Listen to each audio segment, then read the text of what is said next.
First of all, happy Mother's Day to all you mothers out there. Big shout out to Mother Earth, her big ass. The I I just want to throw this thing together here, and I was going to cut this into a video, but it would have taken way too long. And I just wanted to make sure that I basketball sucks. Um, I just wanted to make sure that I put all this together and put this out. See, just recently, there was that whole Convex Earth thing, and people wanted to come to me a couple of times, and they said, "Well, everybody who mirrored it, they dropped the mirror because they realized that the guy was a fraud and all this other stuff, and whatever." And basically, the tone that I was getting from everybody was that this was like the first time flat earthers have ever been wrong. I mean, ever been wrong. And I'm sorry, but it's not the first time they've been wrong. In fact, the only time flat earthers have ever been right was something that they actually proved the globe with. Has nothing to do. What's up, everybody? Has nothing to do with. And they've never proved anything flat Earth. Okay, not one damn thing. Okay, so they've failed. I don't know how many times. Now, this is just going to be a relatively short list of the at least the interactions that I've had with specific flat earthers, and there's actually many more. But I didn't want this to be a 5-day long thing. But so where's the curvature? Don't worry, we're getting to that, man. The and your monitor's flat, so it might be difficult for you. Now I realize that everybody's all up right now about the FE course stuff and how cool that is and how that's going to really stick it to the globe. Well, reviewing that, and I'm going to do my own larger review of that someday. Who cares? But reviewing that PDF, as soon as I got to what page is this? Page 13. After all the other bullshit they were talking about, when they first started to actually start talking about the test, I just figured I'd quote this right here. After sunset, the laser beam was adjusted parallel to the water's surface using the horizon line and the visible city lights on the opposite shore as a reference. Okay, if you are testing the shape of the Earth, whether curved or flat, that is exactly how you don't do it. You shouldn't be aiming at anything. What you should be doing is making your laser level. Period. Level. You should not be aiming it using the horizon as a reference. You should not be pointing it at city lights. Okay? You shouldn't be pointing it at anything. In fact, it would be better if you didn't even see what was going on there. Your job is to make sure that your laser is level. 100% level to the nearest micron that you can get it. That's how you would do this test. Okay, this is not a target test. This is is it curved or is it flat? This is not a debunk of curve. This is not a proof of flat. This is a what is it? That was their whole mantra. And, well, if you're aiming the laser at the opposite shore, using the horizon as a reference, you're doing it wrong. Period. What up, Gio? What up, Ski? What up, Nick? What up, everybody? Okay, so so that's, in my opinion, even though I have read through most of this, and this was a particularly diabolical picture here, because if you noticed, it's actually being illuminated from behind, which means being illuminated from someplace in the shore, and somebody might look at this and say, "Oh, wow, they hit a target." No, they didn't. Otherwise, they would be all over it right now. Okay, but we won't go into all that. And funny enough, these two measuring points, I'm just going to hit one or two things here. Those two measuring points, Where was it? Oh, those are the lasers that they couldn't see from each other. Remember that? Remember in the test? They couldn't actually see it. But anyway, those two locations, when they put it up here against the geodetic, whatever, who's what's, where is it? Wait a minute. Where the hell did it go? Was it past it? They were showing this, yeah, right here. They're showing a much greater distance here than what they're showing on Google Earth. I mean, you don't have to believe me on that. Go ahead and look at it for yourself. They're actually about here, shooting to here, not here. So I don't know what they're trying to show here. I just thought that would be interesting to point out.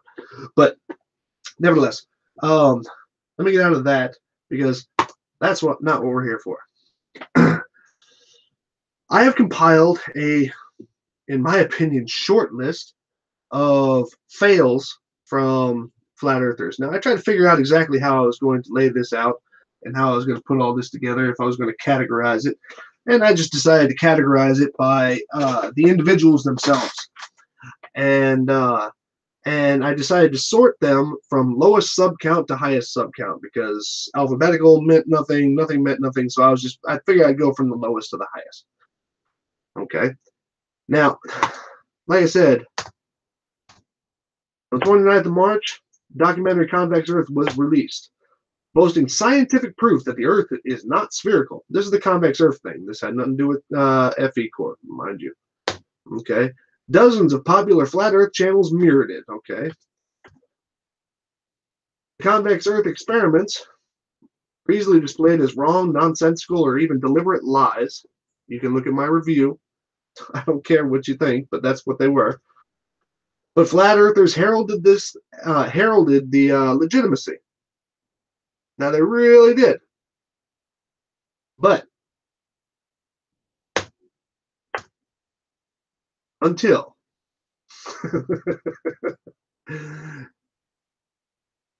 other information came to light. Okay.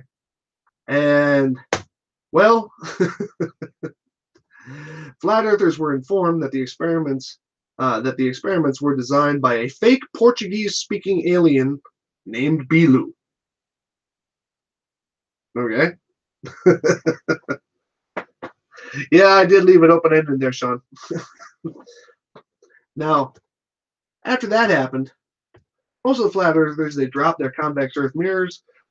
Some even made apology videos to their fans saying, "Oh my, we got it wrong," because flat earthers are so renowned for their research prior to mirroring something.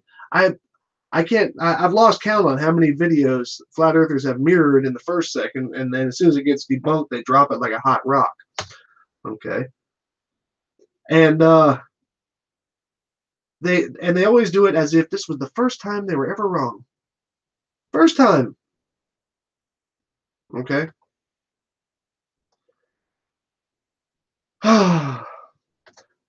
Like I said, this is not the first time that flat earthers have promoted their claims without researching or demonstrating the claims. Flat earthers have never demonstrated flat Earth. Understand that. Flat earthers have never demonstrated flat Earth.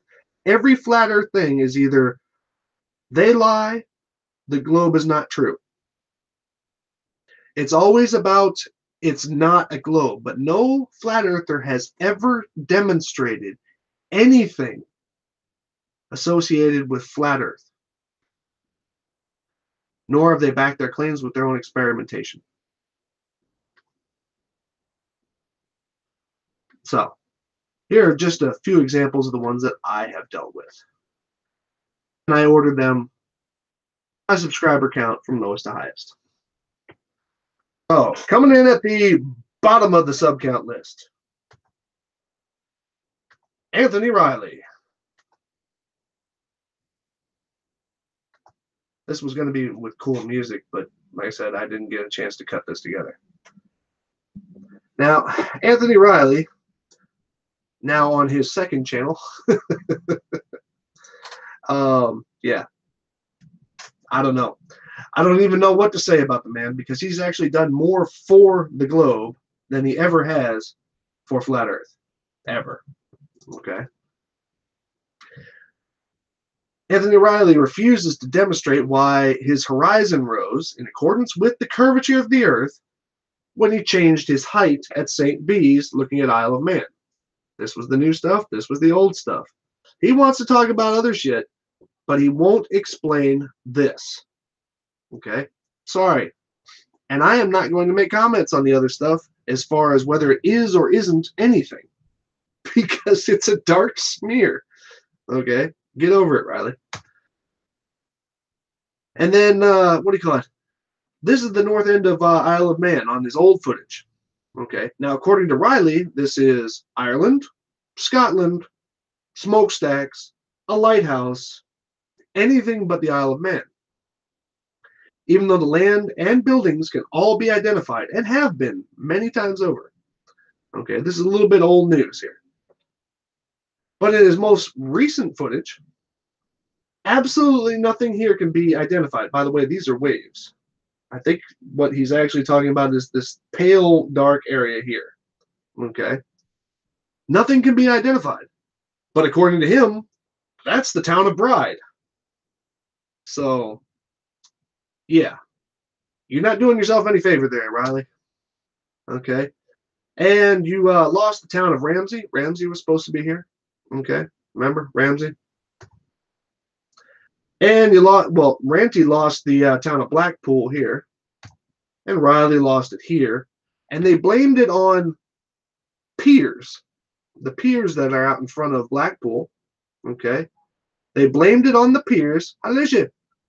And those piers, and they said that the piers they turn off their lights at midnight. No. There's live webcams from all over Blackpool, and there's one of them that actually looks out along the promenade. And you know what goes out at midnight?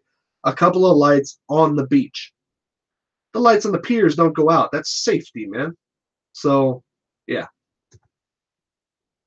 And let's not forget, he botched his assumptions and claims about the eclipse, which caused him to delete his channel. Yes, I still have the shortcut to his old channel. He deleted his channel. And not just because of that, but because of the amount of debunked bullshit that he had on there. Okay? So, let's keep going. Now, my first ever interaction with Riley, okay, I had put out a contest. Well, not a contest, but just kind of a bragging rights challenge to see if there was anything that somebody could produce that showed me that the Earth was flat. And Riley came to me with this. This was a picture of a bridge. Well, actually, it was a video of a bridge, excuse me. And he was saying that if the Earth was curved, then contrails would look like this. They would actually bend downwards. Now, he never produced any photos of low on the horizon contrails, ever. Still refuses to do it to this day. Okay, I did it and showed that curve. Okay, he didn't like it because he said it was a panorama and not. Well, I'm sorry, you know, I mean, the damn things are long. But he came back with a picture with contrails going straight up over your head, and they were old contrails too. You know how they get like wide and smeary and shit. And well, according to him, that was proof that they were a straight line. So I just don't even know what to say about that. And then he went out of his way. This was funny. This was the whole hotspot thing. He went out of his way to draw and show and justify my words to say that the sun has never been directly over Poland, while he was at the same time defending the dog cam video, the hotspot in the dog cam video, which was over the Baltic Sea north of Poland. So he was actually defeating himself at the same time. It was hilarious. It really was. Let's see. He did a table reflection thing where he had this kind of tape measure stretched out, and unfortunately, I don't have a screen capture of it anywhere. But basically, what he did was he pointed a flashlight forward towards the camera onto the table, And we all busted him on it. We all called him on it because the specular reflection, which would have been on the table showing uh, where the flashlight actually was in relation to everything, was covered up by the tape measure, and he absolutely refused to do the test again. Yeah, so we call that a lie, dude. Everybody remember this. Come on. Everybody remember this. Yeah, Riley did say high noon at Poland. 90 degrees straight up. The when Soundly did his came out with his stuff, and Riley tried to find every possible excuse why it wasn't showing curvature, and his I think one of his last ditch efforts was to say that the curvature was being observed due to electrolysis. Yes, electrolysis, because Soundly's video had power lines on it and was over water, and Riley was of the opinion that electrolysis was occurring there, bending the light to somehow make everything look like it's going over a curve. I mean, it was man. Anyway, he also says that there is an eclipse every month that we're not told about, and this turned into a much bigger deal, which a lot of us are thinking had something to do with him deleting his channel on purpose. Was because of the fact that he was on another flat earther's channel. I don't remember who it was. I think it was Flat Earth British. I honestly I don't remember. But there are clips of this out there, and I think I even have one somewhere. Where Riley was saying that there are eclipses that happen every month. We're just not told about them. I think there was even some kind of hint of we are purposely not told about them in that. And he bet some dude £1,000 right there on screen, pulled out 1G, put it up on the screen, said, "I'll bet you £1,000." And the other guy was laughing his ass off, proved him wrong. And not too long afterwards, Riley deleted his channel because Riley, just like every other flat earther who's made a bet, will not pay up. And let's not forget, my favorite thing from Runway Tony here is that runways have to be the flattest things out there.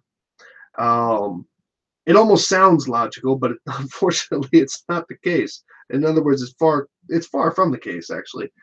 And this was his famous quote when defending a Phuket Word video showing the bottoms of planes as they were landing disappearing, saying that had something to do with the convergence or some kind of crap. Okay, so yeah, that was fun. So anyway, that was Anthony Riley. Next up, we all know this guy, Phuket Word. Next up on the subscriber count, his favorite word is perspective. Okay, so now Phuket Word, he and I kind of went back and forth one time about reflections and how reflections have something to do with distance, saying that this here is not possible on a globe. I think he was trying to say that the moon is some kind of imaginary object or whatever. I don't know. Even the words that he was saying was a little bit confusing. But I proved him wrong by just going out with a pane of glass and some Legos and some distant objects, and I showed him that it works just fine due to distance. Because reflections don't care about the distance of objects. It cares about the angles of the objects in relation to the observer. It has nothing to do with anything else. Okay. Then, of course, he failed to display buoyancy versus density and failed to read his own scale. For example, he said his rock was 400 grams, but he's pointing at a 300-gram line. And the rest of his thing was actually even worse because when he put the scale into the bucket, water or air gets trapped, I guess probably here in the shaft or something like that, and actually made it to negative. So it was horrible, absolutely horrible. But flat earthers are never wrong, right? Flat earthers are never wrong.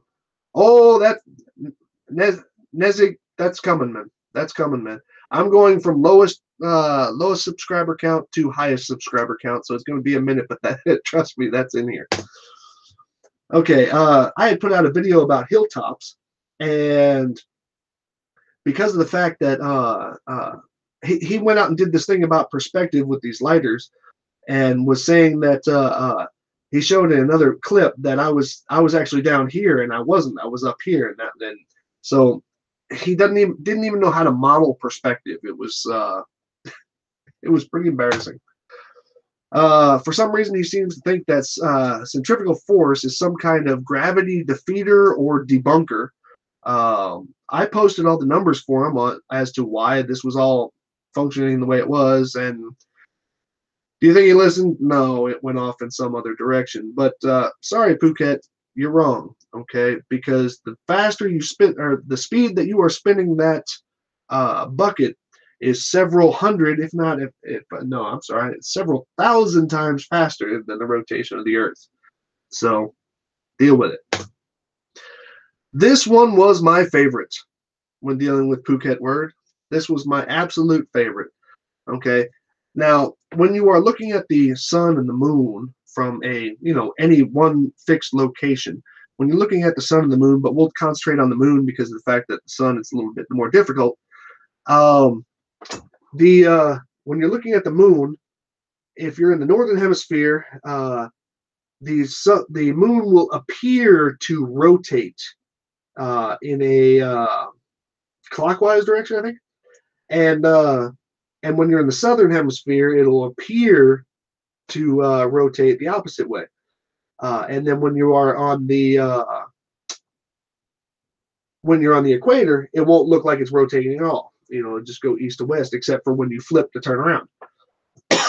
And I got him to back up that claim, and then he went out. This is no man. And then he went out, and before I got home that afternoon, I remember this because I was at work. And I filmed something at work, but when I got home, he had already filmed it, and this was so outstandingly funny.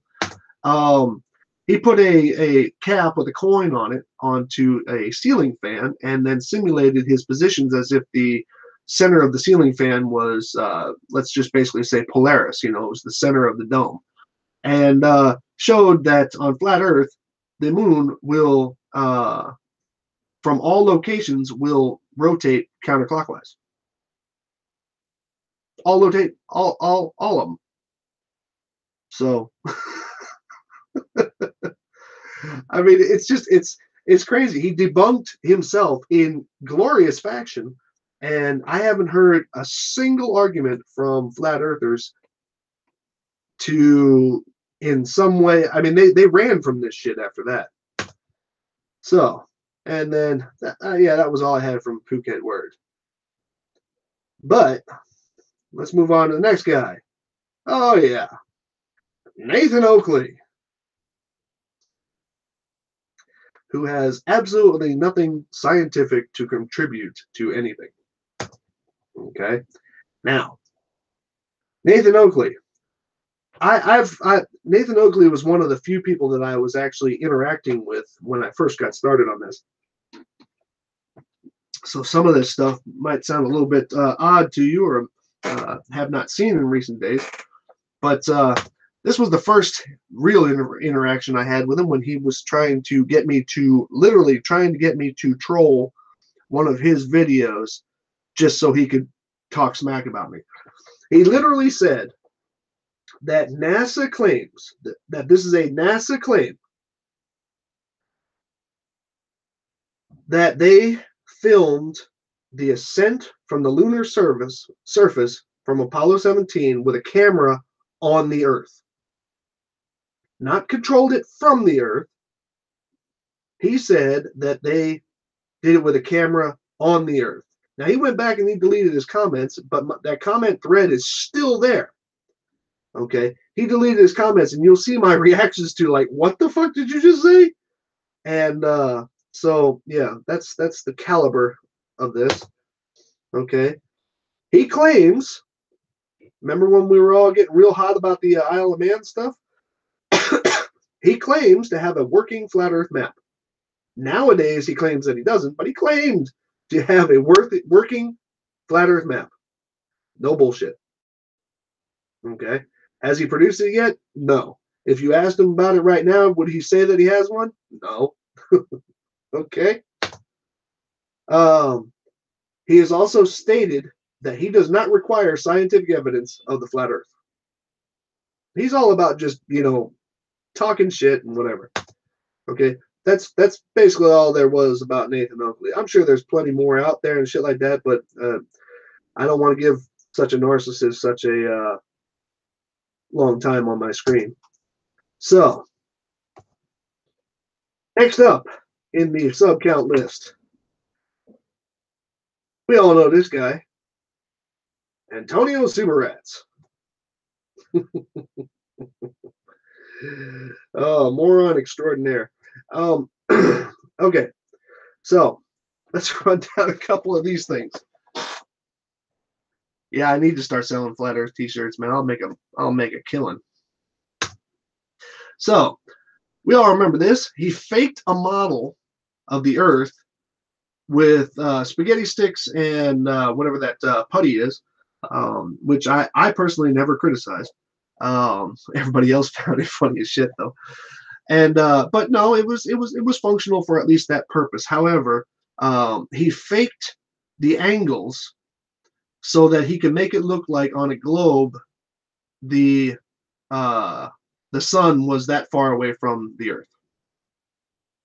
He faked it, okay, because and what he doesn't even realize that he did on that, and I called him on it, and then he went back and he deleted a bunch of his shit. A couple of his videos he deleted that were in response to this, or in response to my response, excuse me. Because what he's showing there is impossible if you put it on a flat map. They won't meet up like that. So either A, he's proving the globe just awkwardly, or B, he's just making shit up.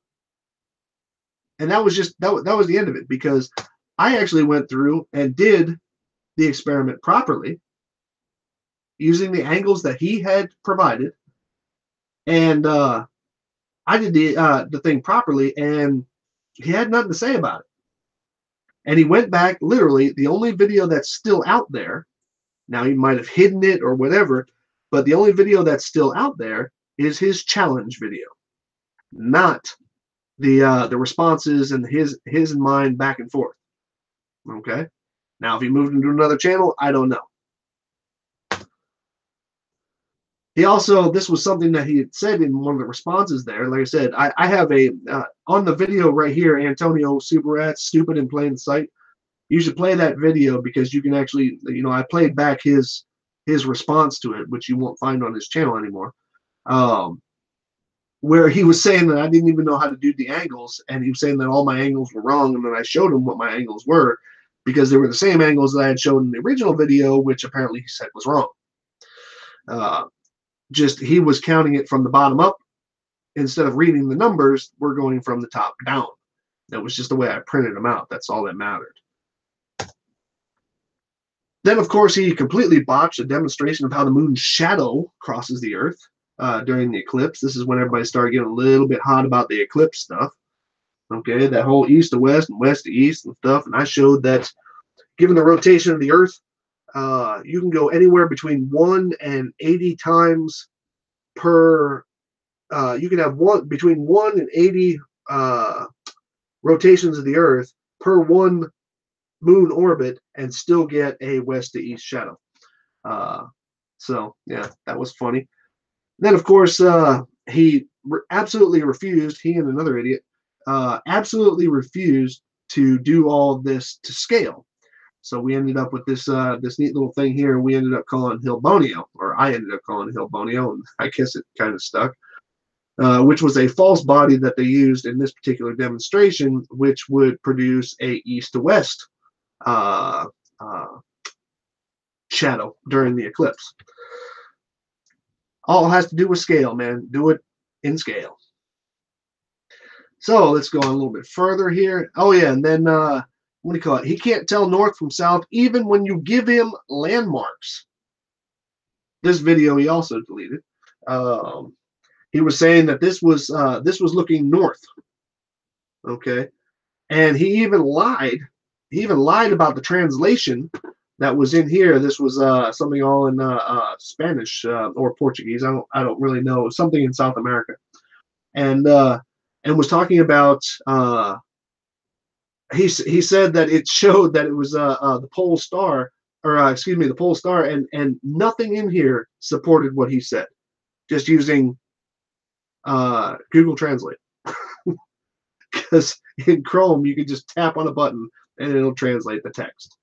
So he lied about that, deleted that video, came back later and said, well, you know, I might have been just mistaken because it looked like Polaris, you know. Yeah, right, whatever. Let's see. And then he absolutely failed to prove the sun to be close with several international participants. They were him and Oakley did these 2 marathon things, you know, hours and hours and hours on end, watching people watch during the equinox, and they failed to prove anything. It was a complete and utter waste of time because they didn't track shit. He kept on trying to put it on the flat Earth map, and it didn't work. So go figure. Let's see. And because of the fact that he has his problems with timeanddate.com, he said that the eclipses were not going to occur in accordance with the animations that were on there, because he seems to think that all cameras need to be oriented in a specific direction. Regarding another eclipse that was filmed down in, I think, South America. And so he made a bet to me, and I called him on his bet and showed him exactly how it all works, and everything happened in the eclipse of 2018 or 17 exactly the way time and date showed it. But do you think he paid up? No. So that was that. So next on the sub count. Oh yes, Darth, who basically has nothing to contribute except for conspiracy, blah, blah, blah. They lie shit. But one time he did get a little bit ballsy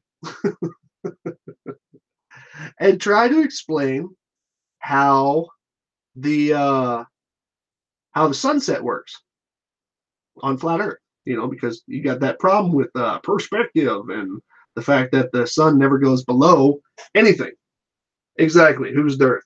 That's the way you have to answer that. He's one of the musketeers of the Globe Busters, and but I just basically never ever seen it. He's got 161 videos, but they're all, most of the ones that I've seen, just, you know, you get about 5 minutes into it, and all it is they lie and conspiracy this and whatever. Nothing. I deal with experiments, man. You know, I really do. I deal with experiments. If you ain't got nothing experimental, I don't want to hear it. Okay. But he did get a little ballsy one time, and he tied a string across his kitchen and ran this little flashlight bulb thing along that string, showing that the light bulb that he was using was equal height all the way across the kitchen counter. And then he set up several obstacles along the way. Now, what he did with those obstacles is he was showing that, you know, land features and all this other stuff will cause the sun to eventually disappear without disappearing due to size. But one thing that's, you know, I tried to ask him about this. Actually, I tried a couple of times to ask him about this, and he ignored me because he ran from it. Where's the obstacles when you're watching the sunset over the ocean? I mean, literally, where are the obstacles when watching the sunset over the ocean? There aren't any. So, Darth, that was about all the more exciting there was from Darth. He's kind of more like bandwagon jumper there for Globe Busters and FE Core. Speaking of FE Core, now we come up to some bigger names. Dr. Zach. Now, Dr. Zach, yes, he loves the pan flute. Um, Dr. Zach, for some reason, he gets so much attention and he hasn't shown anything. If anything, he's been wrong every single time he's done something. And on easy shit. Okay, I'm not talking about hard shit. Okay, I'm not talking about in-depth physics or anything like that. Easy shit. And he's got the tools to show it. But for some reason, people just want to eat it up. Now, way back when, let's see, he did a comparison from two locations uh, as far as the azimuths and elevations that were produced by timeanddate.com. I think it was Budapest and somewhere else. And he did this comparison, which yielded basically this result, which was uh, close. But he took 3D measurements and then put them 2D, which is not the way you do that because the lines won't cross anyway. But especially in this situation. And so what I did was I plotted it out in very great detail. Budapest and Cape Town. I plotted it out in very great detail down to the I think it was 0.05 degrees, and I nailed it. And my results were obviously much different than his, but I did one thing different. I made sure that the measurement times that I used were two measurement times that were identical and were both at solar noon, or at the exact same time from north to south, meaning that there was nothing obscured from one side to the other, and which obviously provides a much more accurate result. Zach didn't do that. He deliberately chose, and he even said in the video, says, "Don't worry about the time difference in what I'm about to show you." He actually says it in the video. It's not important, is what he said. Okay, which was just silly. Then there was this, because after that, he never wanted to have anything to do with azimuth ever again, because that would mean that he would have to be held accountable for the direction that he was actually pointing. So he came up with this, and this was from 3 points on the Earth. All you needed was the elevation angle, and then you could just kind of spread it out until all the lines hit, and then that's where the sun was. Okay, on a Mercator map. Understand this. On a Mercator map. Okay, now, of course, me loving 3D as much as I do, I came back and I recreated it. And instead of using 3 close locations, I used, what was it, New York, what's that place down in South America, really popular.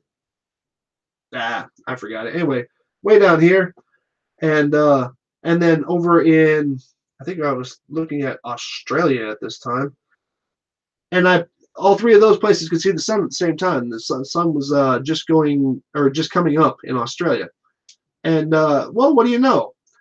Either it meant that his system didn't work, or there was a sun here, and a sun here. See how that works? No, not Rio. Buenos Aires. Thank you. I just completely forgot that. And but so according to Zach's method, which he later said in another video, this method doesn't work. And funny enough, I just got this capture off of his video a couple minutes ago, which means he hasn't dropped the video. He's just trying to make money off of it. He even said that his technique didn't work. Why do you still got the video up then? Makes you wonder. And then, of course, oh, this was funny. Oh my God, this was funny. He made a video about debunking the eclipse.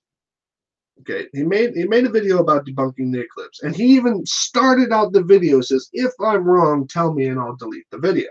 Now, the funny part is that, yeah, he ended up deleting the video, but not before everybody mirrored it. Okay, this was Dr. Zach. Globebusters mirrored it, dropped it like a hot rock, never a complaint. Super Rats mirrored it. All these other people, started mirroring it. And they're literally, at the time that I made this video, I think there was actually at the time that I released the video, there had to have been at least about 15, if not 20 mirrors that video out. But then Kara came at it with 3D. Now, unfortunately, I was not able to go much deeper into in depth with it. But then I noticed one little thing that didn't require me to go very deep in depth at all. All of his measurements. Okay, this was supposed to be about where the moon was during the eclipse of 2018. This was actually prior to it, and yeah, well, he was doing it for March. That's where his alignment for his for the Earth was. He was doing it in March. That was the alignment that he had, and then he was using the measurements given for August. So therefore, he nothing was going to work out right, and he claimed victory on it until we busted him out on it, and then he ended up deleting the video.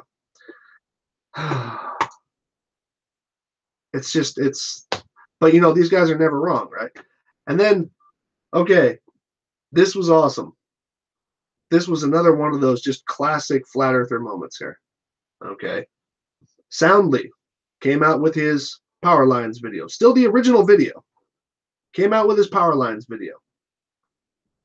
And when he came out with his power lines video, Dr. Zach answered. Dr. Zach said that the string of power lines was not in a straight line, and it was nowhere near the length that Soundly had stated. Wait for it. Because he was measuring the wrong string of power lines. The power line set that Soundly was using goes up this way, and it goes quite a long ways. Dr. Zach seems to have think that they moved the interstate to over here just so Soundly can make a bogus video filming these power lines, which Soundly was not. I mean, come on. You know, and he still got the video up. Okay. I just got this capture a little while ago. Still got the video up. Dumb as a box of rocks, but still got the video up. Okay. And then he tried to caption what was being seen in Soundly's video with a two-part table, which is obviously at about this point no longer straight. You know, it's probably just, you know, bent down and stuff like that. But you know, that's how things disappear from the bottom up. Okay. I mean, come on, man. This one was also awesome. This was his talking about what was he going into? He was going about refraction in the atmosphere, and that's how the you know, a lens in the atmosphere, and that's how you can do the Eratosthenes experiment. Okay, and why the Eratosthenes experiment will be off for flat Earth, without realizing that when you use a lens, all you're doing is just relocating where the light source is. Okay, all of the shadows should point directly back at it. But let's not forget, first of all, he possesses such the accuracy that with a tabletop ruler, okay, with a standard school ruler, he can go all the way down to the tenths of a millimeter. Okay, tenths of a millimeter on shadows with an umbra and a penumbra. So just absorb that for a second. Okay, aside from the fact that his measurements, and go watch his video. Literally, go watch his video and compare the numbers. You ain't got to believe me. Okay, all of his presentations seem to have had different size nails, somewhere between, or the wrong height of the wrong stated height of the lamp, because I worked it out in 3D on a video that I did about it, and the only way that you could explain it is that he used in one demonstration he used 4 centimeter nails, another demonstration he used 4.5 centimeter nails, and another one he used 5 centimeter nails, and on all three of those the light was at a different height. Okay, So yeah, but you know, these guys never get anything wrong. This was Zach's uh, laser test that he did prior to these other laser tests on the same lake, unless I'm mistaken. I could be wrong on that though. And this was funny.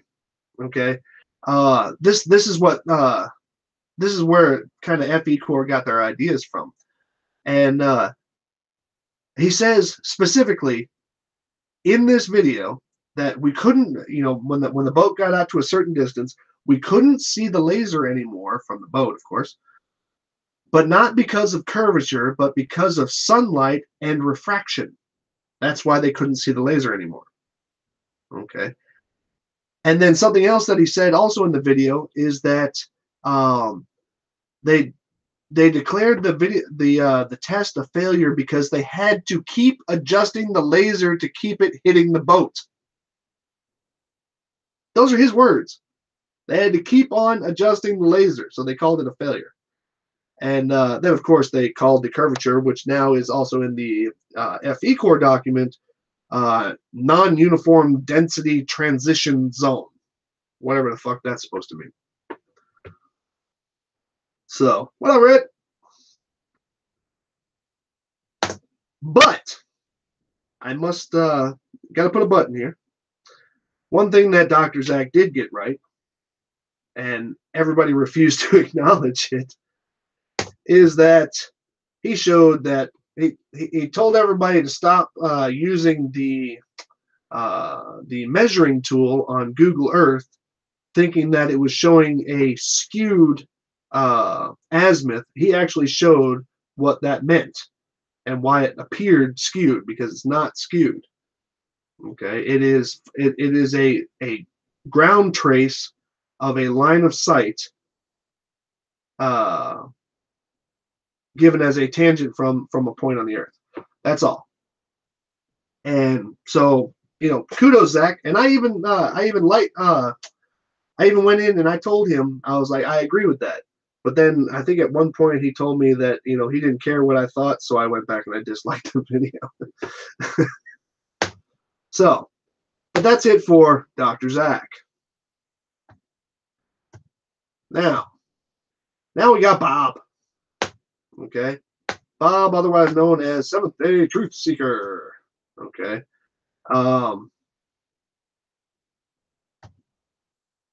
Who also claims that they have scientists everywhere. Oops. I don't know what happened there. Okay. Haven't heard of any of those scientists, though. He claims specifically that the sun is 3,400 miles above the Earth, but has never, ever done an experiment to back this. And he actually told me to, and I quote, F off and die, when I kept on telling them that they need to do my experiment. And I would even help them. And my experiment was nothing more than the Eratosthenes experiment. But Bob's exact words to that were F off and die. Or F-O and die, I think is how he put it. But anyway, you know, mighty nice of you there, Bob. Don't really care to back your own stuff, huh? But this is the awesome. This is the awesome.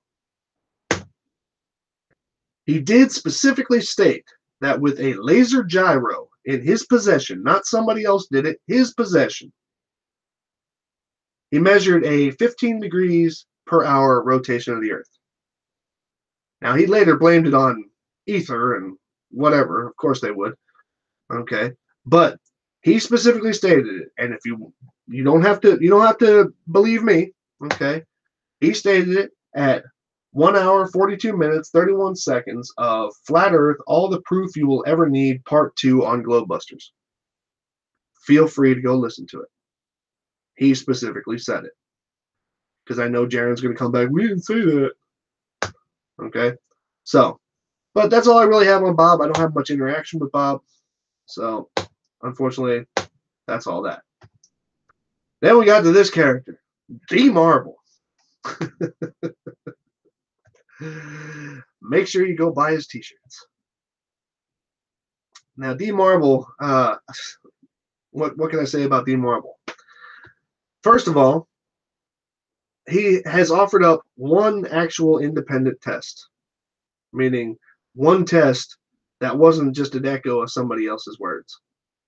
And that test failed miserably because he claimed that both of his guys, one guy was in Australia, one guy was in England, were both seeing the sun. I don't see the sun there. And they even both stated that they didn't see the sun itself. They're saying that that's where the sun is or was. Neither one of them saw the sun. Neither one of them. And so much so that D. Marble even went back and made a second version of that video where he actually outed himself more by showing the text clips between him and the two other guys who were saying that the sun, was almost there, or I could still see the rays, but you can't see the sun no more. It was even in those texts, and so I thought that was so outstandingly hilarious. And there was another video that he did on the eclipse where he claimed the same thing, or somebody else in the video claimed the same thing, that he was supporting, where there was barely a glimmer of twilight on the horizon. They said, "Look, there's the sun." It was funny, but he went back on that second video and he changed his words from the sun to the sun's light. And his subscribers were obviously too dumb to notice. So there was this little thing here, a little point of contention here. He was trying to talk about, where the sun would be pointing in that particular day, or for his test of that day. And he was using a light source that was smaller than the globe. So obviously he's not going to get the correct amount of light coverage on the globe in the first place. So, but these guys are never wrong. These guys are never wrong. Then of course there was there's no scale models thing. Yeah. There are scale models. It's just that you wouldn't be able to fit them into one picture and be able to make out anything. Easy enough. He's a proponent of the fact that the sun is in the clouds, even though he shows high altitude balloon footage that shows the sun is not in the clouds. He actually brought up crepuscular rays, but then in a later video says, "I don't want to talk about crepuscular rays." And yeah, so whatever. And then this one was funny. He had said that because we live on a globe, there should never be more than 12 hours of sunlight in any given location, which is not true. And I showed him this, and of course, and on the actual date of his test, as a matter of fact, yeah, I showed he was wrong. But what did he do? He came back and he called me a scrub, I think it was. So we're about halfway through. Then, of course, sorry, somebody asked me that in the chat. Of 138 slides, we're on slide 72.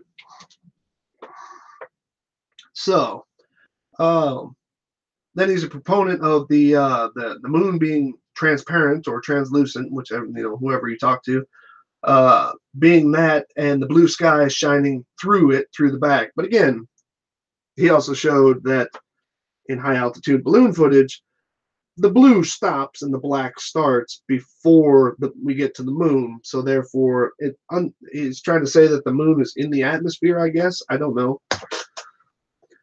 Then, of course, he loved the claim of us being 3 million miles closer during the northern winter, 3 million miles closer to the sun because of our elliptical orbit. But seems to think that being less than 3% closer would somehow make the planet go on fire, but forgetting the fact that he's got absolutely no problem with the sun being directly over the earth. Yes, I'm slapping the keyboard. I am thumbing my way through this. And yeah, and let's also not forget, when he decided to bring up the hotspot claim, he said that hotspots are only there when the light source is close. But with his own forehead, I guess there actually is value to showing your scientific value to showing your face in a flat Earth video. You know what I'm saying? I guess there actually is value to it, because this debunked that whole claim. So, That was all I had for D Marble. Now we're getting into even bigger numbers because D Marble's got what, 18,000, I think. Then we got this Snuggy Bear here. Looks like he should be on the front of Teen Beat magazine or some shit. Mr. Thrive and Survive. Okay, Mr. I will debate anybody that I haven't blocked. Yeah. Still waiting on your response on that there. I even forgot what your name is. Anyway, doesn't matter. And he's the man with the tree with no fruit on it. Go figure. Anyway, Thrive and Survive. He came on to a discussion thread that I was having with somebody else about defining what up and down is on flat Earth. You know, that thing that flat earthers will never, ever, ever define with any level of detail. What defines up and down on flat Earth? Because on the globe, we define up and down as the direction that in relation to the direction that things fall due to gravity. He came back with this. Now I'm going to pause this for here for a second just so it clears up in the Hangout. Now you guys can all pause this later and read it. But basically, his words were it was all due to air pressure. Air pressure made things fall. It's what holds the waters down. It makes things fall and pushes them towards the ground. Now, grasp that for a second as you consider the fact that as you go higher in altitude, the pressure lessens and things move towards the least amount of pressure. So therefore, we would have oceans and lakes that would actually push up to the top of mountains.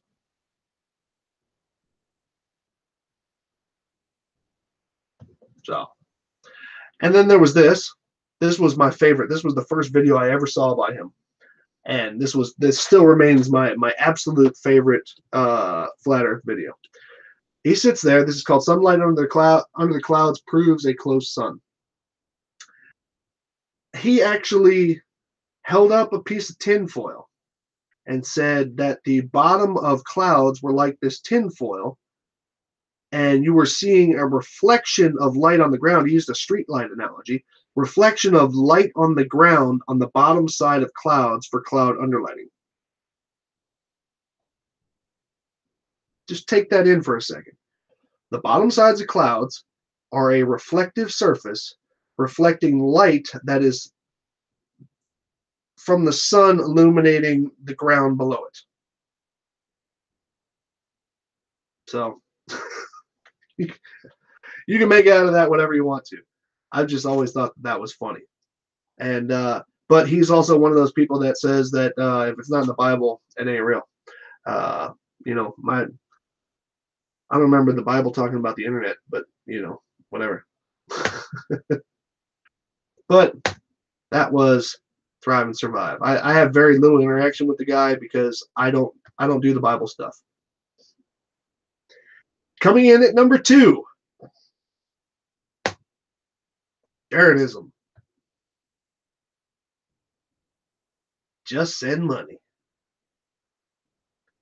Now, Darwinism, part of founder or part of Globebusters, whatever way you want to go with that. Okay, got his own channel. Got about 2 or 3 channels, I think. You know, he's got Darwinism Raw and this other stuff, and also one of the principal members of FE Corps. Now, I'm going to do this with as much tone restraint as possible. Let's see what we got here. First of all, way back when, Jaron did a video claiming to have shot across Monterey Bay. He didn't shoot a laser across it. What he did was he illuminated a board, which, you know, made sense. That's kind of a cool trick. But he was saying that that it was supposed to be so and so many feet behind the curvature and all this. Now he was about, you know, with camera height and beach, he was about 4 feet off the water on both ends. Okay, very easily. Now, with those heights And the 4 mile distance that he had, it was only going to be obstructed by 1.6 feet. That's without refraction, without any of the weird stuff that flat earthers don't like to hear. Okay, 1.6 feet. So what was supposed to be obstructed there? But he heralded that as some kind of a great success. Okay, here's the numbers. 4 feet up at 4 miles, it's 1.6 feet.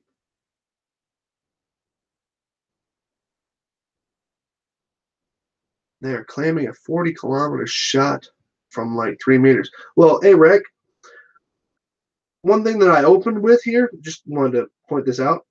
One thing that I opened with here is the fact that they were talking about they were judging parallel as being the opposing shores of whichever location, which is not parallel when you are which is not what you are showing when you're testing whether the Earth is flat or round. You don't do anything parallel. You level your laser at the starting location. Okay, you level your laser there, and then you judge where it goes from there. You don't point it at anything unless you are actually trying to do something about those 2 points. But you don't. You just don't do that. So that was like the opening parts of that document. Well, it's not that I can't tell that their laser isn't leveled properly. They stated. They said that they used the opposing shoreline. So now Jaron did this 3 mile laser thing twice.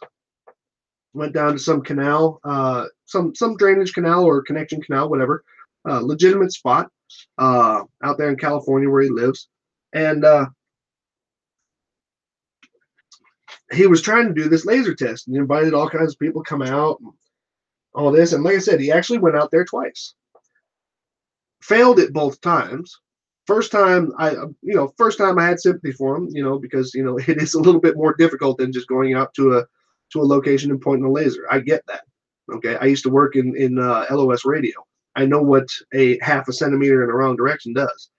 Okay, and I had sympathy for him. I had nothing on there, but the way he was designing his test, it was making it less and less accurate and providing less and less results. And ultimately, he ended up not succeeding at the test. Now, you can gauge what not succeeding means in various different ways. Either it didn't produce the results he thought it would, or it just was an utter failure, or any number of things. But here's the thing. If it just screwed up, meaning that this discussion about them melting the whatever that lens is called that keeps the beam focused, it's got a special name. And once you they had talked about they broke that or they melted that or something like that. That's all fine and stuff like that. But then why would you go back and delete all of your videos associated with that test? See, I would chalk up a failure as I tried. As in I went out, but the equipment didn't work for me, or I was not skilled enough to do something. I would chalk that up as I tried, especially in an arena such as Flat Earth. Collimator, thank you. And but he went back. I just found out today. Wait a minute, hold on. He did say that they had one result, but it didn't fit Flat Earth, so it was dismissed. Yeah, no shit. And hence the reason why I'm saying this. I just found out today while I was putting these screen caps together. I went looking for the just to show what his design was, or at least his mock-up for it was. And his videos are gone. He deleted all the videos ever associated with it. Now, why would you do that? I mean, literally, why would you do that? If I went out to go do a test, I would say I tried, but damn it, that shit was hard. Okay. That's what I would do. Okay. And he's also said that he would never delete a video. He would actually just go back and say where it went wrong. Now, he could very easily make me look like a fool right now and then go back over and maybe he's just got it private. Okay. and release it back to the public. But everybody go look. Everybody just take a quick look right there. If you see, you remember those, his thumbnails were of that canal with that strange little outcropping in the middle of it. See if you see it. See if you see it, because it wasn't there this afternoon. And I went looking for it just to get a screen cap of what his layout was supposed to be, and one or two of the little links that he was going to shoot, just for visual. But I find it a little bit curious that he would go back and delete, because he had like 2 promos for it. One was the first run, and one was the second run. And then he even ran from his own subscribers who were asking him, where's the results of the canal test, right around the time of the FE conference. And he came back with some really weak excuse coming back. And so it was just, oh God, it was funny. Anyway, moving on. Jaron brought this stuff out. This was funny. The Canigou Mountain, as seen from France. He said that this was proof that the Earth is not round. Well, and he still has yet to tell me, because I've asked him, and I even made a video about it with several different views of this exact same occurrence. He still has not shown what happened to the other 8,000 feet of mountain, because that's what's missing.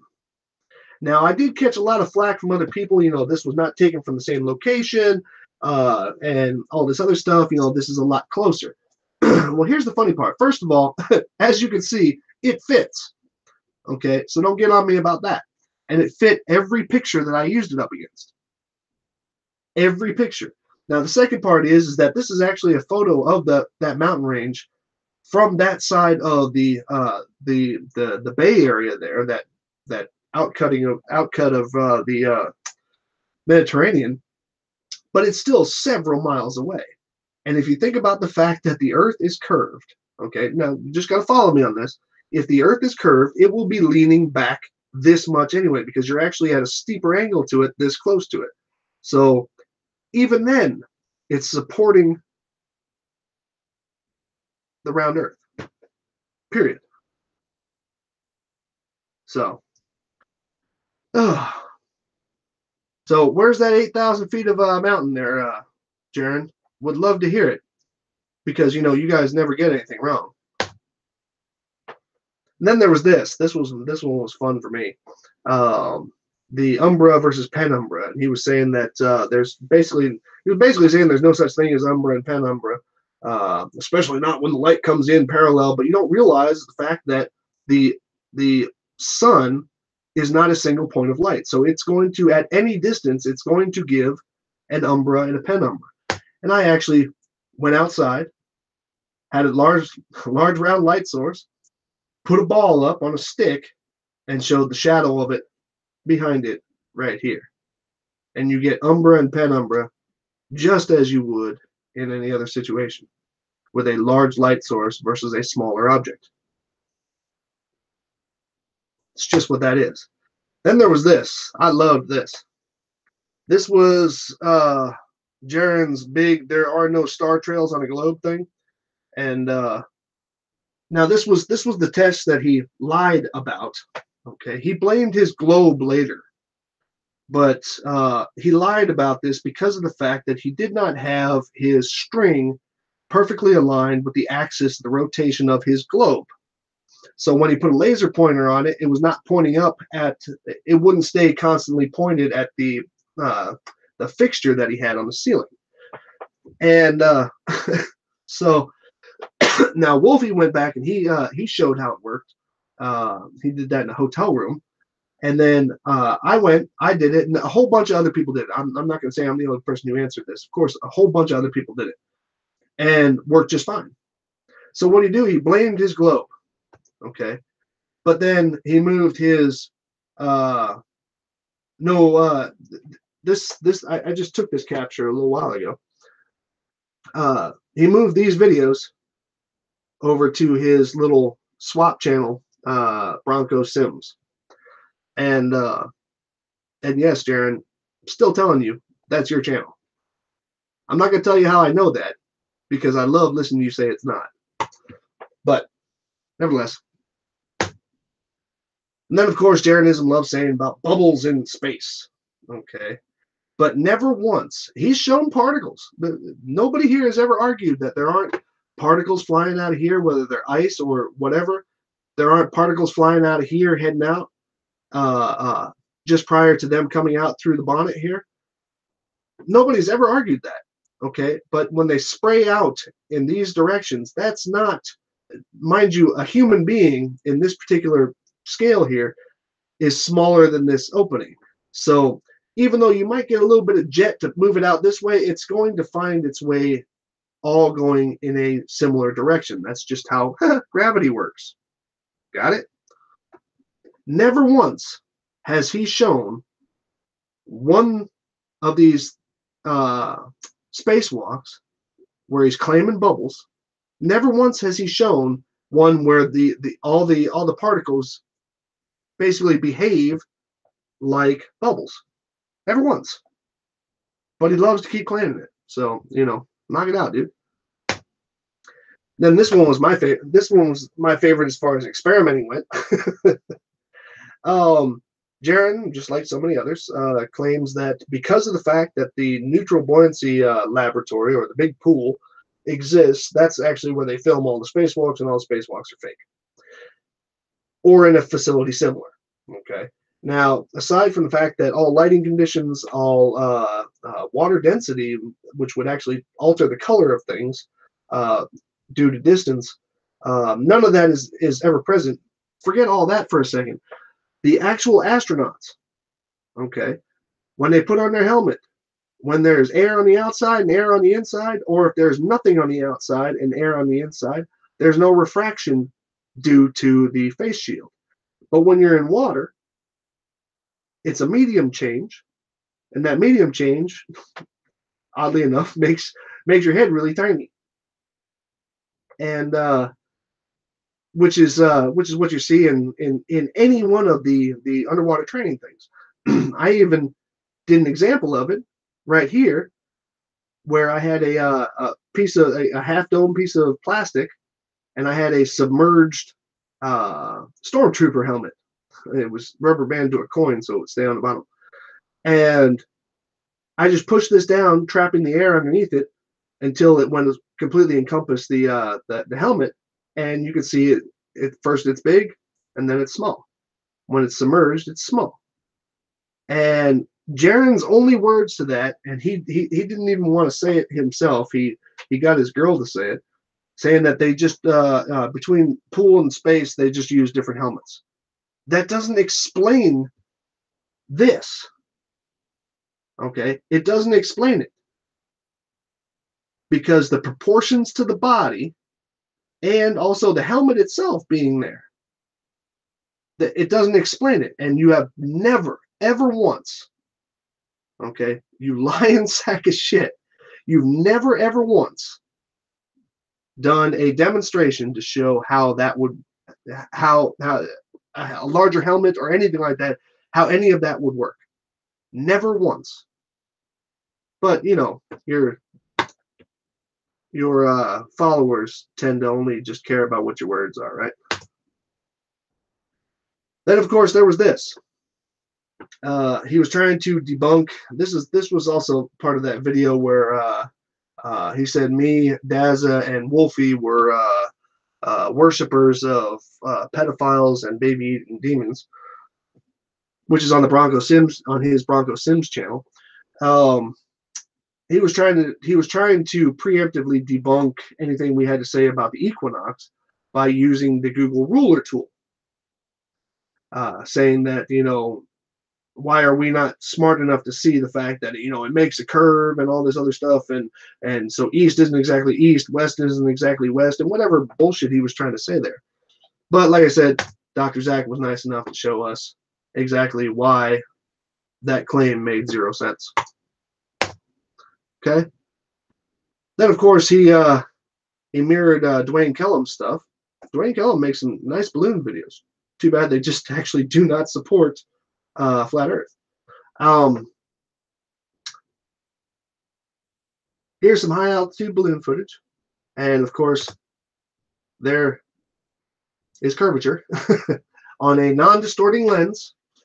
Uh, Something else you might not notice here is that, now I can't say if these exactly are, but this was just something that I noticed right now in this video. And that is, there's all kinds of people who want to claim that in full frame Earth photos that you're supposed to be able to see contrails from jets. You don't even see contrails from jets at this high. And if you do, then this is about as big as they're going to be. Okay? Got that? Yeah, he put up ads on mirrored content too, Jaronism did. That whole Convex Earth thing, that they had to come back and apologize because, they it's the first time they've ever been wrong and they didn't do any research. Yeah, you all about the money, dog. Okay. And then of course, yeah, no, boats don't go behind the horizon, that classic.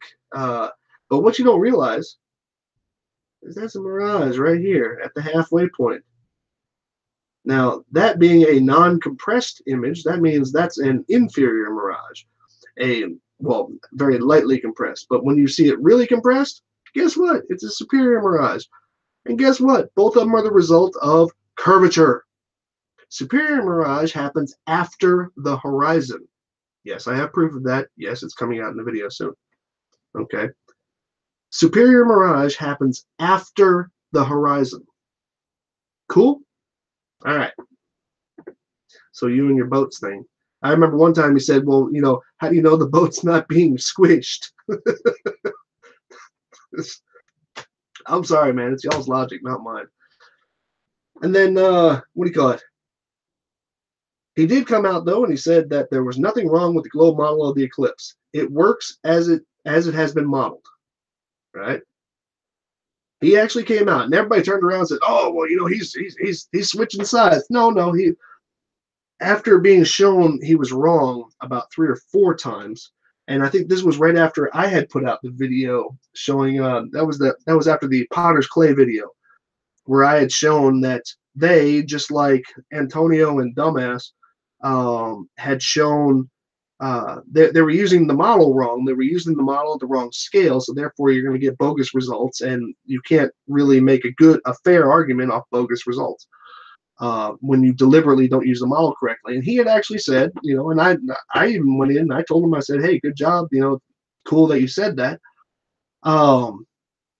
Yeah, but then he turned around and says that Flat Earth modeled the eclipse and it works just fine. So it was short lived. It really was.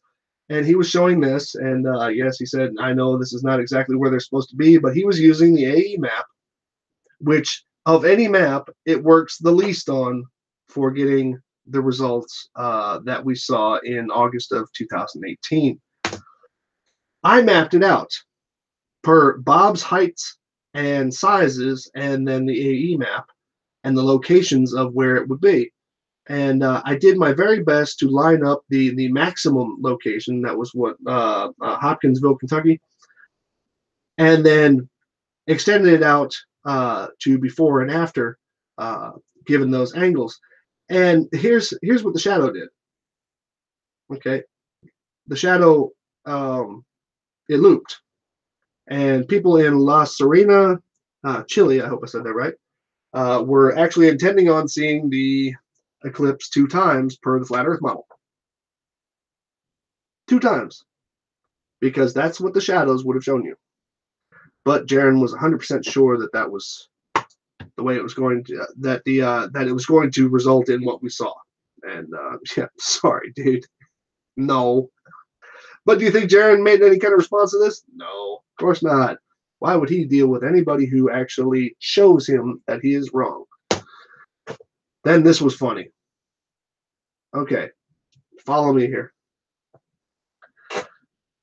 The backdrop to the SpaceX launch of the Tesla Roadster, according to Jaron, The backdrop, and it was in this one right here, and it was right around this time frame too, at about around 27 minutes 45 seconds on Globebusters. To see or not to see, the choice is yours. Jaron states that the backdrop to the SpaceX rocket video, the Rocket Man video, the car and shit, that the backdrop was actually the Himwari photos, which he also claims are fake. So why would you use double fake? Was claiming that they were the Himwari images of Earth. And then even in that video, he also said that it all lines up, but then it doesn't line up because look at Google Earth. He compared the Himwari to Google Earth by having the camera directly, the point of view directly over Australia instead of over the equator where it's supposed to be in the Himwari. These are his words. Okay, look it up for yourself. Don't just take my word for it. Go listen to them. Okay, and then do yourself a favor. Go to Google Earth. Center yourself on the spot where the Himwari satellite is directly over, which is directly over the equator. I forgot what the longitude line was though. Directly over the equator, and then zoom out. You will find that it looks just like this, at least in proportion, size, and orientation. Yeah, but he said that Google Earth and the Himwari stuff didn't match, and the Himwari stuff was actually the backdrop for the fake SpaceX launch. Just awesome, dude. Awesome. And then, of course, in every piece of ISS footage, he expects to see cloud movement. Okay, now, the ISS roughly orbits the entire Earth in 90 minutes. The entire Earth in 90 minutes. Now, any place that it's looking down at from the live feed from the ISS, it says, no, I'm not encouraging you, Carl, but what I am telling you is that what no flat earther will tell you, and that is go check what I said. You don't have to believe me. Okay? Go check what I said. Because I personally I back my words. Jeranism doesn't think I do, and he ran from the fact that I backed up everything that he said I was lying about. He ran from that, just like he ran from the Eratosthenes experiment, even though he demands that everything that's been should always be retested. But nevertheless, back to cloud movement. Sorry.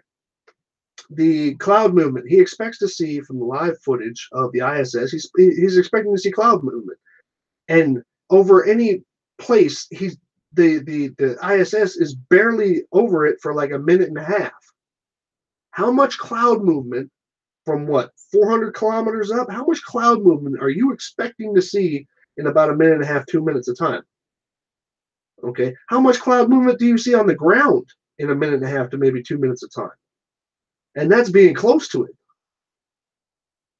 So that's probably the stupidest thing. And then he keeps on talking about the fact that why isn't there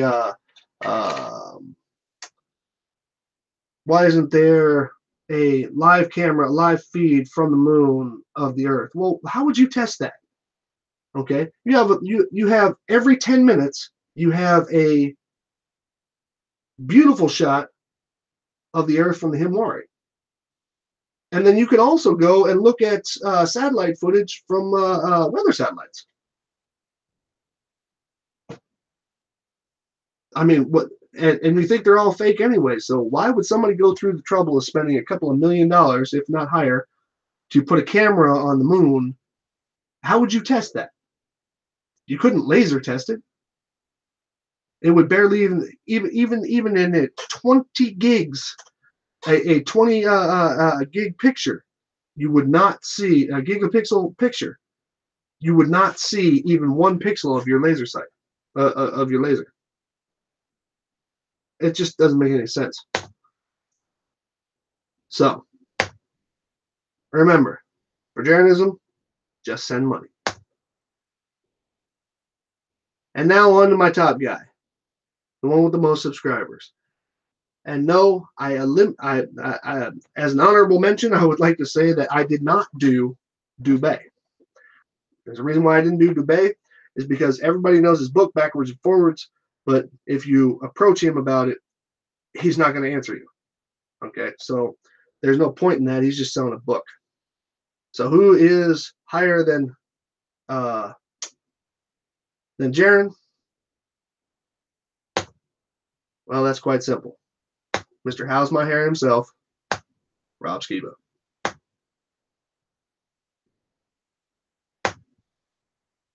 Okay, so Rob Skiba. Let's run down his short list here. Actually, it's not a short list because Rob Skiba is actually trying to make points and he loses every single time. Yeah, right, Orphan Red. So, first things first. First, he claims that there's a big lens in the sky, but fails to acknowledge the fact that if you moved your observation point, everything would move, and so it doesn't support that that claim anyway. And it would have to be a focused laser or lens, which would burn a hole in anything at some distance. Okay. Second thing, Skiba deliberately misused a magnifying glass to achieve the results he wanted when mimicking, when claiming to be mimicking the Dr. Rennie test about viewing Chicago due to air density. This was the Dr. Rennie test. Now, you might say, well, what's the big deal? The big deal is the curvature of the lens. He's using a portion that gets thinner towards the bottom. Therefore, he's actually trying to tell you in that picture that the reason why Chicago would look any different through that particular lens is because of the fact that air density is lower at the surface, gets higher as you raise in altitude, and then gets lower again, which is not true. I mean, what else do you say about that, right? So then he did he did a display to show cloud underlighting matching this lens as well. But again, he's got the center of the lens way above the skyline, or above the atmosphere, pretty much. And he is showing the less dense portion at the bottom. Now, even though he was able to get the underside of that board, that piece of whatever board there, to light up, it also lit up from front to back, not from back to front, as we all see when you actually get to witness the entire process of the event of cloud underlighting. Okay? When you're looking at the sun, or the sundown, excuse me, the cloud underlighting process starts from behind you, not in front of you. Then there was this. Rob Skiba actually proved that there's no dome with Orion, because he did offer, and he was trying to offer an explanation of why Orion looks upside down compared to those of us in the northern hemisphere when you're in the southern hemisphere. But the reason why he actually debunked it, as in debunked the dome, is because what he didn't take into account was the change in parallax. Yes, the one on the right, I did reorient. It was upside down in the thing, as it would be. However, I did a video myself showing the difference in parallax viewing at the equator, north and south of the equator. There's a difference in the parallax of the stars. In other words, you could not take a photo from Australia of Orion and lay it over a photo from North America, anywhere, and one over the equator. You couldn't lay them on top of each other because of the fact that, one of them, the bottom would be taller or wider, one of them, the top would be wider, and the one in the middle, everything would be, kind of thinner than everything else. Has to do with parallax. So thanks, Rob. You actually showed it to us. And if you'd like to see a video on how I did it, this is my video. Okay. Now, let's also not forget, Rob can't use Google Earth to tell where he was, because according to him, this photo was taken in this location. According to the map that he laid out on Google Earth, This photo was taken from this location. Now I laid it out on where it really was, and it was way back up the road here, quite a bit further. Okay, so yeah, so his Google Earth skills suck. Now this was also funny. He had also said that when he was taking his photos from an opposing shore of Chicago, that Chicago was this way. Well, sorry, if you can't even tell where you were looking, I mean, hell, at worst, know where you were standing and draw a line to it. Okay. Now he did come back later in another video and he corrected himself, but how could you get that wrong in the first place?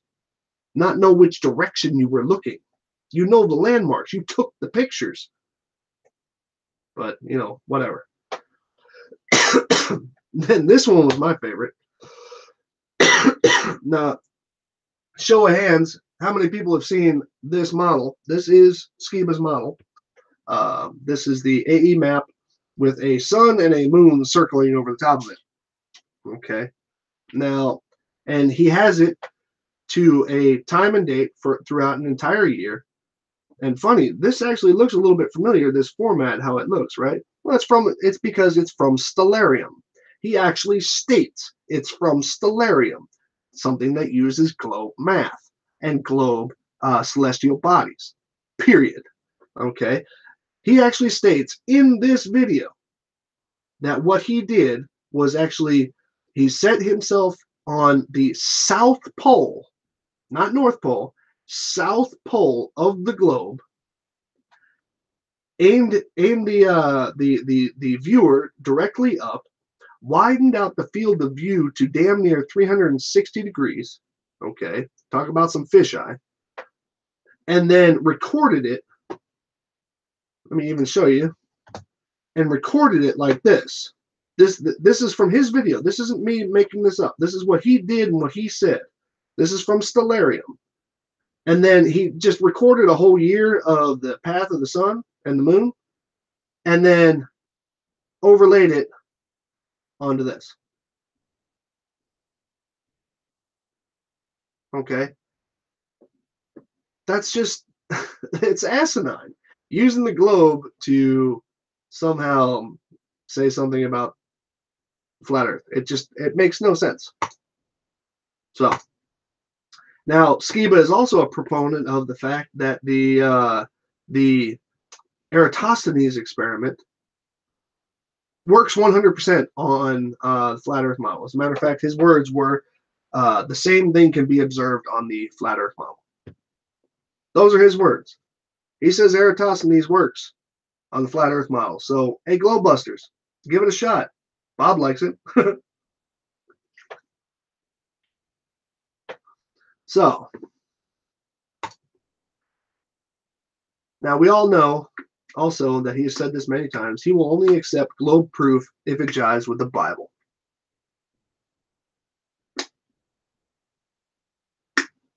If it doesn't jive with the Bible, he doesn't want to hear it. Period.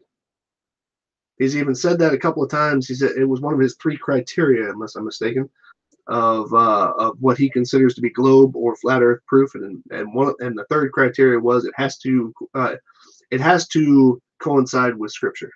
Period.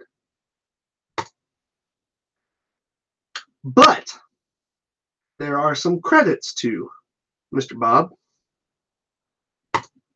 First thing, everybody remember the moon transit in front of the Earth from the Discover satellite? And flat earthers went bonkers. That's not the right proportions. It's not the right proportions. It wouldn't look like that. The moon would and that would mean if you were standing on the surface of the moon, the Earth would look like it was absolutely huge and cover the entire sky, blah, blah, blah. Okay? This is what we always try and tell you about doing your own experimentation. Rob Skiba actually put it to the test here in the hallway.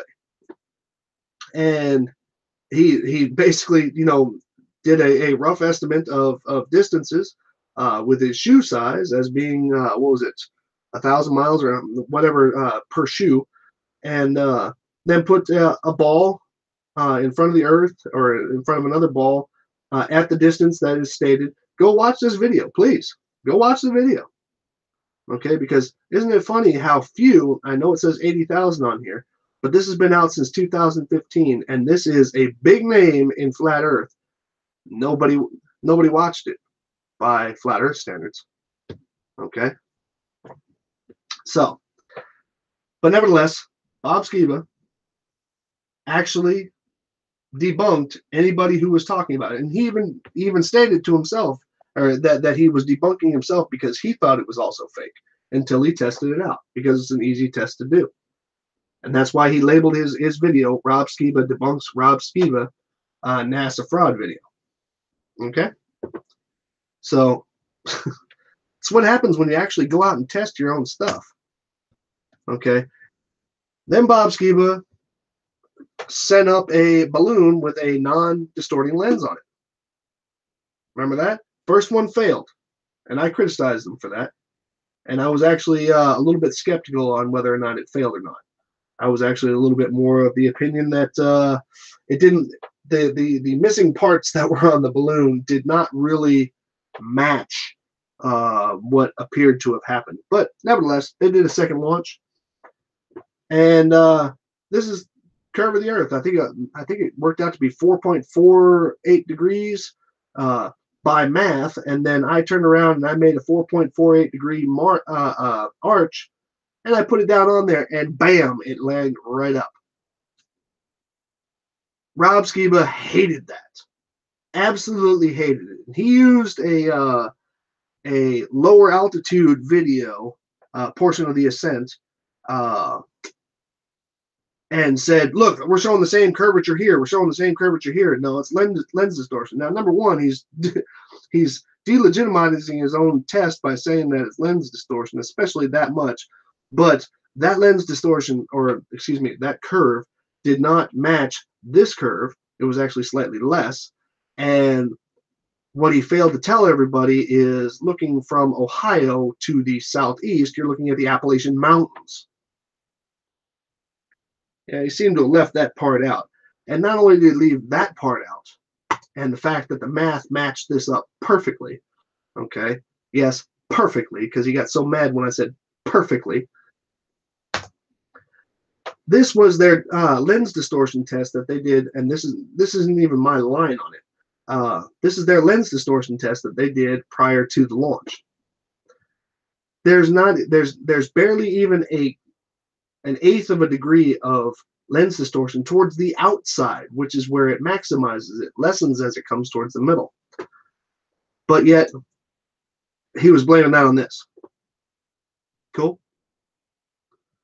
So, but this was actually a twofer here, because, and I even see people sitting out there yelling it in the chat right now, that water doesn't bend. Ladies and gents, this here, which is being shown in curvature here, this here is Lake Erie. It's bent. That's Lake Erie. I think that was Cleveland right here. Okay, that's Lake Erie bent. I think Lake Erie counts as water. And even one of my favorite trolls, Buddy Boy, came up and said that that wasn't the curvature of the Earth, that was the edge of the flat Earth model. Well, then guess what? There's no Canada, because the flat Earth model seems to end at Lake Erie. But so we got all that, and then yeah. And then another thing about the Chicago thing that Bob seemed to have let through on his video. I don't know why, but the boat's captain that went across the lake with them with their cameras and stuff like that, he specifically said, well, it's a good thing you guys came today because we couldn't see Chicago yesterday. Now, isn't that interesting? That right there states what everybody has already been saying. It has to do with weather and temperature and stuff like that, because the captain actually said you couldn't see it yesterday.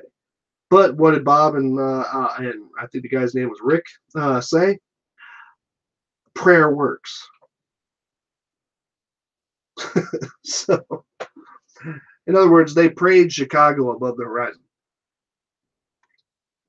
Now, look, I don't really have anything negative to say about people who believe in God and all this other stuff, but I'm really not prepared to say that God is going to waste his time raising up a city over a horizon just for a couple of idiots on the internet.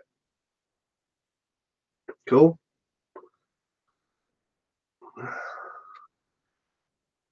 Wait a minute. How are we pathological liars, dude? I'm showing you everything here that's wrong. Anyway, sorry. Don't want to get involved in the chat. Not yet. So, that was all we had for Mr. Skiba. And those were my gentlemen. All the way down. Now, here's the thing. All these guys. Now we got to get into some generalities here. None of these guys, and honestly, no flat earthers ever. I've been around this for a little bit more than 2 years now, including Mr. I have to write everything in caps in the chat. Okay, have never ever. Oh, don't tell me about not doing research, man. Look at my channel. I've done more research than you've typed words into my chat. Okay. Here's generalizations here. Okay. What none of these guys and no flat earther ever did. Okay. First, none were able to model the eclipse of 2017 in a way that backs the observations of that day. Nobody did that. I modeled it, showed that it didn't work. Everybody ran from it.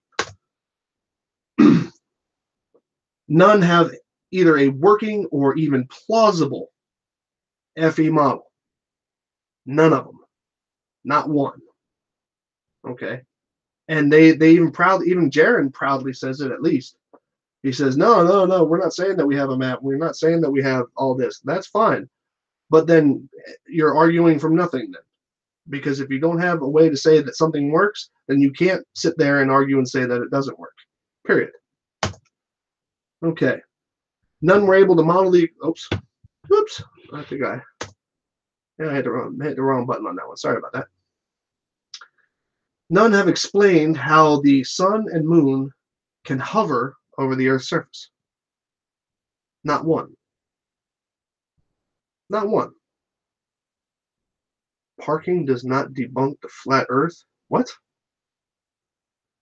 Well, you guys are getting into some weird discussions out there. Okay. Nobody has explained, no flat earther has explained how the sun and the moon can hover over the Earth's surface. But what they do come back with on that one, though, I have to full disclosure on that one. They say, you don't know what the sun and the moon are. None have been able to, but I don't need to know what it is to know that it's up there. None have been able to show or explain how the, okay, north of the equator, the sun and moon arc southwards. And in the south, it arcs northwards. Nobody has been able to show that. Nobody.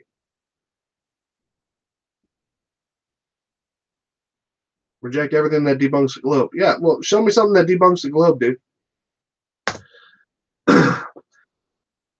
None have ever provided an explanation of why the stars are not visible in high altitude footage. Globers have. We've said it a bazillion times. Just the exposure settings of the camera, because the things that we are photographing are bright and brighter than the stars. Okay. Globe Earth isn't a cult, dude. It's just a fact. Let's see. None have provided a solid explanation of how the ISS observations from the ground can be faked. We've heard plenty of explanations of the ISS isn't real and green screens and wires and all this other crap. And, that stuff's bad enough. But the fact that I can go out to a field, per the prediction on a website, I can go out to a field on a specific day, down to the second, no bullshit, down to the second, and film a moon transit of the International Space Station at 12 degrees above the horizon, which puts the space station on or about 1,300 kilometers away from me.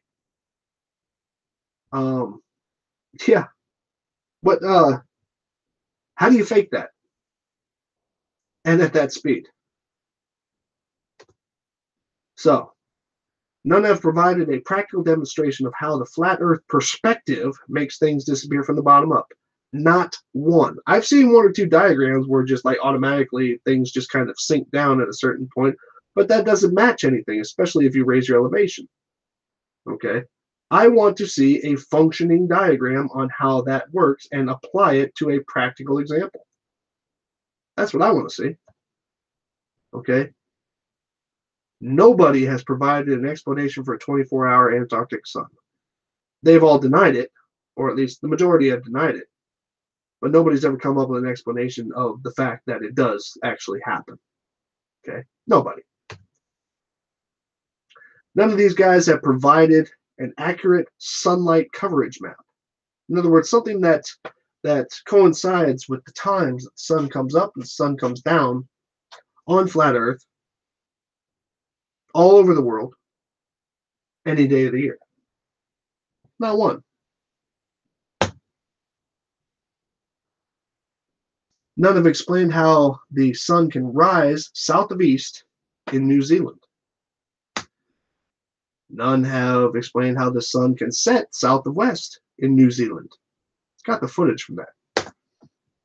None have explained how the moon can rise south of east in New Zealand. None have explained how the moon can set south of west in New Zealand. The reason why I use New Zealand here is because New Zealand is very far below the equator, or excuse me, below south of the equator. And as a result, the within the tropics of Cancer and Capricorn is where the moon and the sun are supposed to be. However, that doesn't make sense when you are looking south of east or south of west at the moon or the sun from New Zealand, because in that sense, you should always be looking north something. Okay, so none have been able to demonstrate the equinox across any proposed flat Earth map. Not one. Not the Globebusters map, not the AE map, not the Mercator map. The only one it works on is the globe. Period. Now, I know a lot of people are probably going to come back and say, oh, well, you know, there's multiple suns and the sun's a hologram and stuff like that. Prove that. Okay. Until you prove that, I don't want to hear it. None have provided a solid counterargument for gravity in a way that it applies to all things. Okay. Because, mind you, magnetism would have a great big problem with water. You don't believe me? Look it up. Magnetism repels water. Just putting that out there. None have plausibly displayed why 3 southern continents, we're talking about, you know, Australia, Africa, and South America, all view the same stars due south, mind you, at different hours of the night. Of course, you know, you probably only get 2 of them at the same time. But noticing no lateral movement, meaning horizontal movement of those stars. That's not even possible on any of the models that I've seen of flat Earth. And yes, I saw the water dome thing, or excuse me, the glass dome thing. I debunked it with with a water half dome on top of my laptop. You should look for that video. None have explained how the star trails create perfect circles around either pole star without having to stand at the actual north or south pole, because that would be the only way it would work, at least in the North Pole on flat Earth. None have given an explanation for latitude lines being listed in degrees. Makes no sense on flat Earth. You might get with longitude lines, you know, degrees from the North Pole, of course, but not latitude lines. Why are those listed in degrees? It makes no sense on flat Earth. Doesn't even make sense with geometry above flat Earth. None have given an accurate altitude of the sun. None have given an accurate altitude of the moon. And none have given an accurate altitude of the stars. Not one of them. Okay? That has never been done. Okay? And none have produced a single frame or a single frame photo or even a composite photo of the flat Earth. Not once. But you complain that all of our stuff is CGI and all that shit. And I love it when you guys come back and say, "Oh, well, you know, we can't get beyond low Earth orbit." Thank you. That confirms the globe. Because low Earth orbit doesn't exist on flat Earth. And then finally, my very last point here. None have ever concluded the Earth to be flat in any way that complies with the scientific method. None. The altitude of my Earth, yeah, that's funny. None of them. There is not one single conclusion that can be made via the scientific method to conclude that the Earth is flat. Not one. Otherwise, we'd all be talking about that. Okay? So, there's not one. Earth's not flat, y'all. It's just not.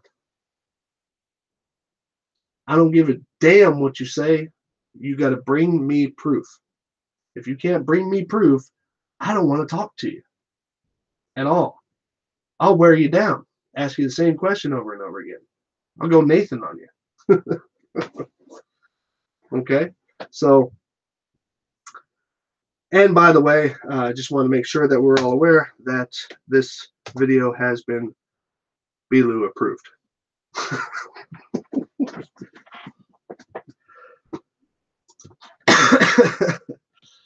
So, let's see. Wants to gloat on something. All right, I'll hit you up in a second, Sean. Ladies and gentlemen, I just wanted to say that was all I had. Basically, wanted to show that flat earthers. This is a small canon of the information that I have acquired since I started on this, and not one flat earther has come to me with anything that even raised an eyebrow in the direction of flat Earth. And trust me, well, you don't have to trust me. You can go look at my videos, excuse me, because I show my work. I test every single one of those claims that comes my way. I test it.